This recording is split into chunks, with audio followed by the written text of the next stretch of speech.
सभी हॉरर कहानियाँ किसी न किसी जगह पर शुरू होती हैं। कभी किसी 100 साल पुराने पेड़ के पास तो कभी किसी जंगल के अंदर। पर सबसे ज्यादा रोंगटे वो खड़ी करती है जो किसी घर के अंदर हो। घर एक ऐसी जगह होती है जिसमें लोग अपने आप को सेफ मानते हैं, पर कभी कभी घर ही एक हॉरर स्टोरी में बदल जाती है। हॉन्टेड हाउस एक ऐसी घर होती है जहाँ पर उन लोगों की आत्माएं निवास करती हैं जो कि उस घर में पहले कभी रहता होगा या फिर उस घर से उसका कोई संबंध होगा। अकाल मृत्यु जब होती है तब किसी किसी आत्माओं की अंतिम इच्छा बाकी रहती है और इसलिए हमें घरों में अजीब चीजें देखने को मिलती है। इस दुनिया में 20 लाख से भी ज्यादा पॉपुलर हॉन्टेड घरें मौजूद हैं, पर आज जिनके बारे में आप सुनोगे वो आपके रोंगटे खड़े कर देगी। बस एक बार पूरी वीडियो देख लेना। आप डायन, चुड़ैल, भूत प्रेत इन सब चीजों में मानते हो कि नहीं वो तो मैं नहीं जानता, पर इन केसेस को एक बार सुन लो और फिर अपने लिए डिसाइड कर लो। नंबर 3, रोज हॉल,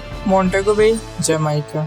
ये घर साल 1770 में बना था और इसमें जॉन पार्मल और उनकी वाइफ एनी पार्मल रहती थी। पर ये जो एनी पार्मल थी यही इस कहानी की सबसे खतरनाक लेडी है। जॉन ने एनी से शादी तो किया था, पर एनी का इतिहास जाने बिना। एनी का जन्म हैटी नाम के एक जगह पर हुआ था और ये जब 10 साल की थी तब इनके माता पिता दोनों टाइफाइड बीमारी के चलते मारे गए। फिर उस लड़की को एक नैनी यानी एक दाई ने पाला पोसा और दाई ने उस लड़की को काला जादू और टोटके भी सिखाने लगी। कहानी में वापस आए तो जब एनी की शादी जॉन से हुई तब कुछ ही दिन बाद एनी ने जॉन को मार डाला और वो घर अपने नाम कर ली। उसके बाद वो 3 बार शादी की और तीनों पतियों को उसने मार डाला और उन पतियों के साथ साथ जितने नौकर उसके घर में काम करते थे सबकी वो बलि चढ़ा देती थी। पर एक बार एक नौकर के बेटे जिसके फादर एनी के घर काम करते थे और जिसे एनी ने मार डाला था, उस नौकर के बेटे ने बदला लेने के लिए एनी को मार डाला। ये माना जाता है कि एनी आज भी उस घर में भटकती है। वो व्हाइट विच यानी एक डायन के नाम से जानी जाती है और ये भी कहा जाता है कि जितने पतियों और नौकरों को बेरहमी से एनी ने काले जादू से मार डाला था वो सब आज भी इस घर को हॉन्ट करते हैं। 1965 में इस घर को एक म्यूजियम में बदल दिया गया और आज भी जो स्टाफ इस म्यूजियम में काम करते हैं सब रात के समय पैरानॉर्मल चीजों को रिपोर्ट करते हैं, जैसे गेट अपने आप बंद हो जाना और इंसानों की ऐसी चीखें सुनाई देती है मानो किसी को मारा जा रहा हो और ये आवाजें रात के समय पूरी बिल्डिंग में गूंजती है। Number 2, the valley house, California. 1856 में एक बिजनेसमैन था जिनका नाम था थॉमस वैली और उनकी वाइफ एना वैली।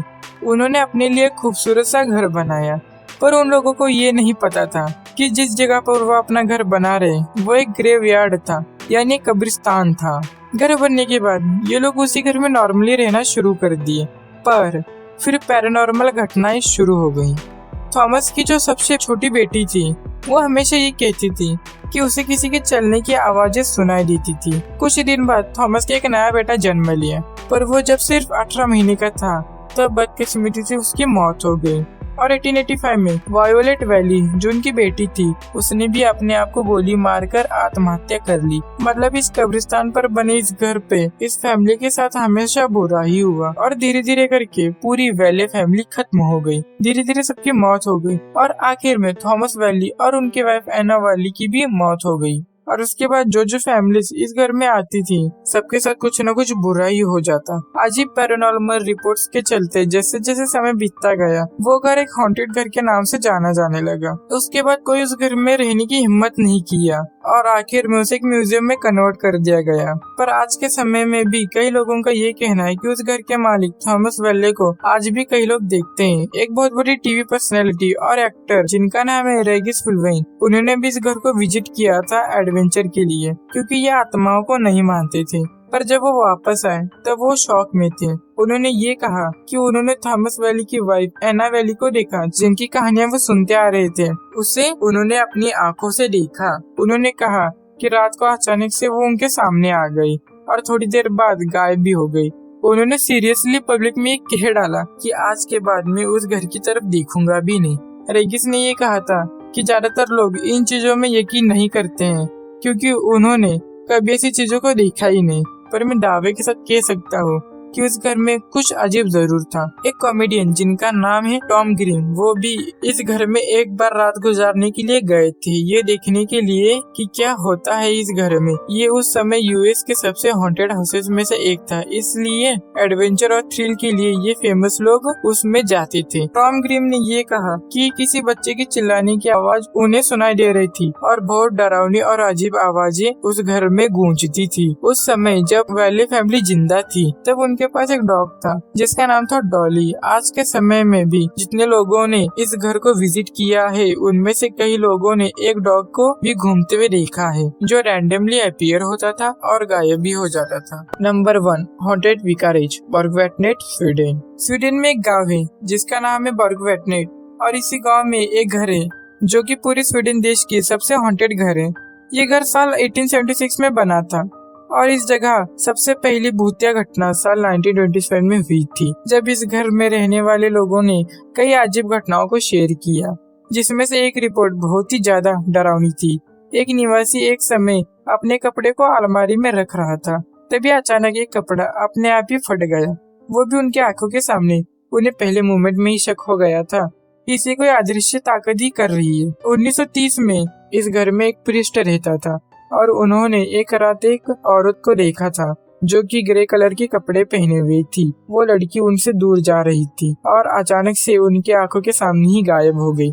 1940 के समय में एक कपल इस घर में रहने आया और उन्होंने भी कई अनएक्सप्लेनेबल चीजों को अनुभव किया।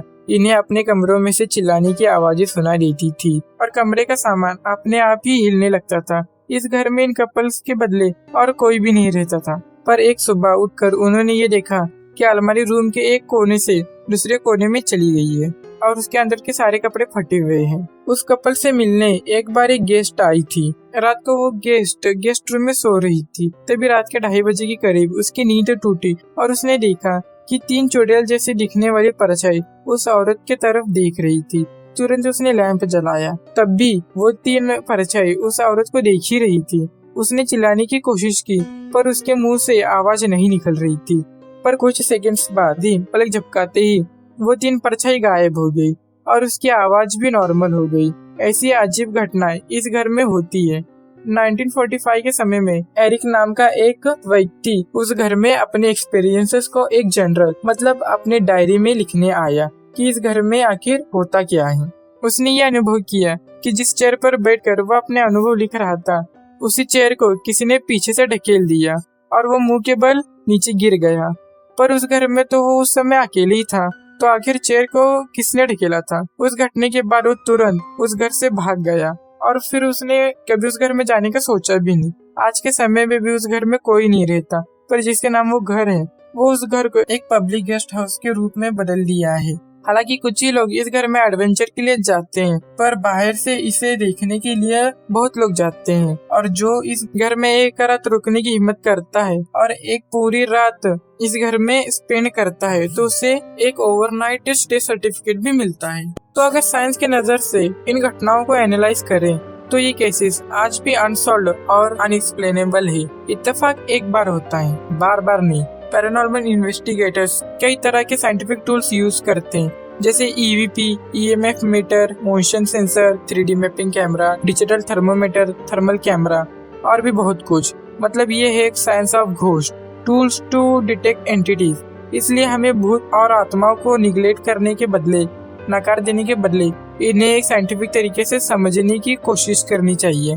टेक्नोलॉजी, साइंस और रोबोट्स की इस दुनिया में आज भी ऐसी कई पैरानॉर्मल चीजें हैं जो कि विज्ञान के परे है। अगर आपको वीडियो इंटरेस्टिंग लगा हो तो नीचे कमेंट करना मत भूलना। इस वीडियो को लाइक करना बिल्कुल भी मत भूलना और शेयर जरूर कर देना। और अभी तक सब्सक्राइब नहीं किए हो तो सब्सक्राइब भी जरूर कर लेना और बेल आइकन को तो भूलना ही मत, उसे जरूर दबा देना।